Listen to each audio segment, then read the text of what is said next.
podrán llegar a comunicarse de manera correcta. Por este motivo es necesario que los dos usen el mismo código, o sea, un conjunto de signos y reglas necesarios para la elaboración del mensaje que emisor y receptor deben conocer para poder codificar y descodificar adecuadamente la información. Este proceso también se ve influido por la situación o el contexto en el que se produce el acto comunicativo. Además, pueden darse interferencias o ruidos, entendiendo estas como cualquier perturbación que sufre la señal en el proceso comunicativo, ya sea por problemas en la línea telefónica o por la fonía de uno de los dos interlocutores, por ejemplo. Bueno, muy buenos días tengan todos ustedes.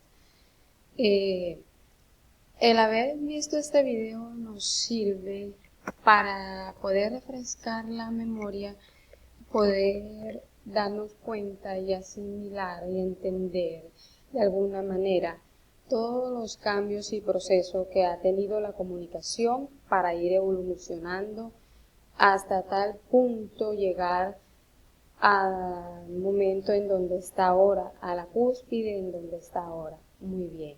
Sin más preámbulo, muy buenas. Mi nombre es Tibisay Montalvo, estudiante de la Corporación Universitaria del Caribe SECAR. Ahorita estamos en el taller de lenguas. Bienvenidos sean todos ustedes a este pequeño video tutorial en el cual hablaremos sobre las técnicas de participación oral individual. ¿Y de qué se trata en estas técnicas de participación oral individual? Pues, como vemos aquí hay una imagen de nuestro Señor Jesús. Me gustó colocarla porque sin duda alguna Él es el mejor orador que ha habido durante todos estos tiempos. Más aún se puede dar cuenta, pues sus parábolas, todas sus anécdotas, todo lo que Él ha hablado se toma como ejemplo para la vida y son cosas que no se olvidan. Muy bien. Sobre las técnicas de participación oral individual, de esto estamos hablando, participación oral individual. ¿Por qué son técnicas de participación oral individual?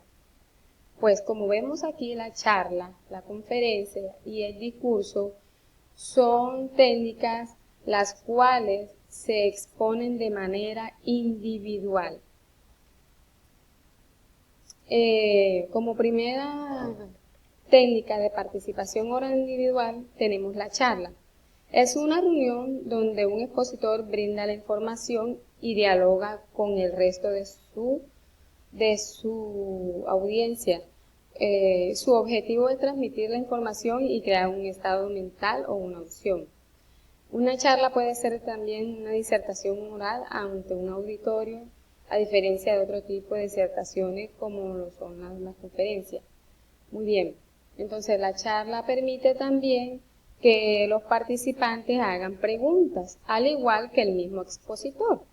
Muy bien, las características de la charla es poco formal, se puede dar en cualquier ambiente, es poco solemne, se permiten interrupciones, lo que estaba comentando que los estudiantes o bueno, los participantes de la charla pueden hacer preguntas, dar su punto de vista, al igual que el mismo expositor puede hacer preguntas. En la organización el público puede dirigir la charla, ya por medio de preguntas y de todo lo que tiene que ver. El expositor se presenta o otra persona puede presentar al expositor en la charla. Muy bien. Los tipos de charla, hay 5 tipos de charla. Está la intramural, la extramural, la charla escrita, la charla oral y la charla simbólica. En la charla intramural podemos ver que esta se da dentro de un recinto. En la charla extramural se da afuera, ya sea en un parque, en el patio de una casa, por ejemplo. Tantos lugares que hay por fuera, entonces ahí se puede dar la charla extramural.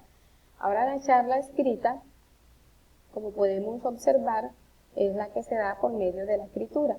La charla oral es la que se da por medio de la expresión oral. Y la charla simbólica es por medio de símbolos, como podemos observar. Muy bien. Ahora la siguiente técnica de participación oral individual es la conferencia. ¿Qué es la conferencia? Es una exposición que se utiliza por una o más personas sobre un tema cualquiera, normalmente de interés general, que el público puede ser temas sobre medicina, sobre los problemas sociales, sobre violaciones, sobre la educación. Muy bien. Bueno, en la conferencia, si no se permite formular preguntas, se trata de un monólogo llamado conferencia fija, o más acertadamente discurso, porque en el discurso solamente se enmarca en que el expositor esté hablando sobre dicho tema, no más. Bueno, ya más adelante hablaremos de él. Sus objetivos pueden ser presentar la información formalmente de manera directa, plantear información especializada, lo que estábamos hablando, identificar una problemática general o motivar a un grupo, entre otros muchos más temas que pueden ser tomados en la conferencia. Las características de la conferencia pues son más formal, se pueden aclarar puntos, la duración es de 20 a 1 hora. Los planteos son de forma oral o escrita, pueden ser de las dos formas. Y la comunicación en un solo sentido. En la organización, que es la diferencia entre la charla, antes de preparar una conferencia, se tiene que preparar el contenido con anticipación. Indicar al público para que pueda hacer preguntas. Aquí en la conferencia ya el expositor puede indicar, bueno, quiénes van a hacer preguntas y todas estas cuestiones. Y saludar al auditorio al comenzar y al finalizar. Muy bien.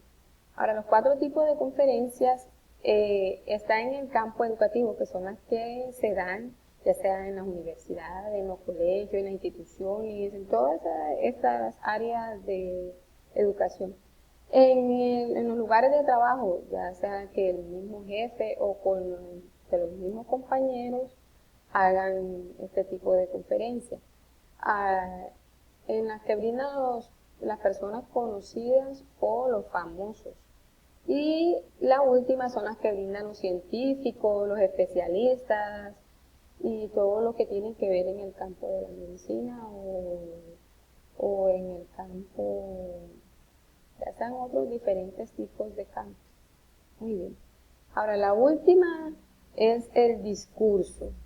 La última técnica de participación oral individual es el discurso. El discurso se refiere a tendencias de elaborar un mensaje mediante recursos expresivos y diversas estrategias. ¿Qué quiere decir esto? ¿Cuáles son las características del discurso? Es en forma formal y lleva encabezamiento. Otra persona presenta al expositor lenguaje de gestos muy relevantes. No se utilizan ayudas visuales. ¿Qué quiere decir esto? Que para dar un discurso tenemos que tener una buena expresión oral y saber vestirnos, y todo lo que se vaya a decidir o a exponer en el discurso tiene que ser de nosotros mismos sin necesidad de ayuda visual. La organización debe redactarse con anterioridad. En la organización del discurso, la introducción debe captar la atención del público al igual que al finalizar, puesto que según el 40% del principio de un discurso y el final del discurso son los que garantizan el tener un excelente discurso. Muy bien. Ahora, asegurar con respeto al público y preparar al auditorio.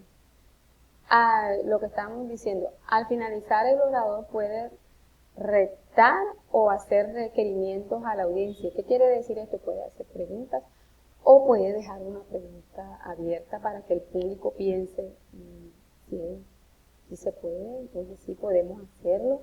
Entonces eso es motivar al público. Muy bien. Hay 4 tipos de discursos según su género o necesidad. En el discurso narrativo, este se utiliza para narrar hechos o sucesos. Aquí intervienen varios personajes.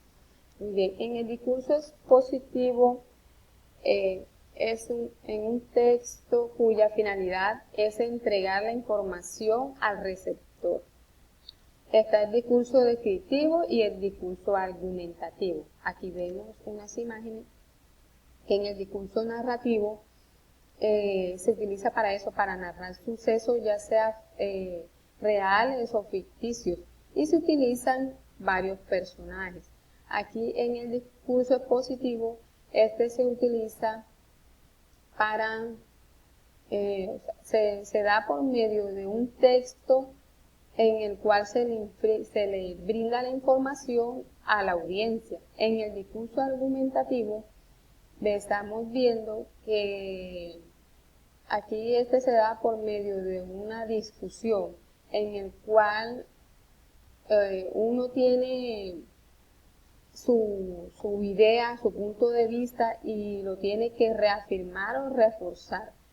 Y el discurso descriptivo, aquí es una forma de discurso que intenta decir con palabras cómo son las personas, las cosas, las situaciones mediante un tema o un argumento. Entonces aquí juega mucho esto, que la persona tenga buena presentación personal, también una buena expresión lingüística y no verbal. Muy bien. Entonces, muchísimas gracias por su atención y espero haya sido de su agrado. Muchísimas gracias y espero vernos en una próxima ocasión.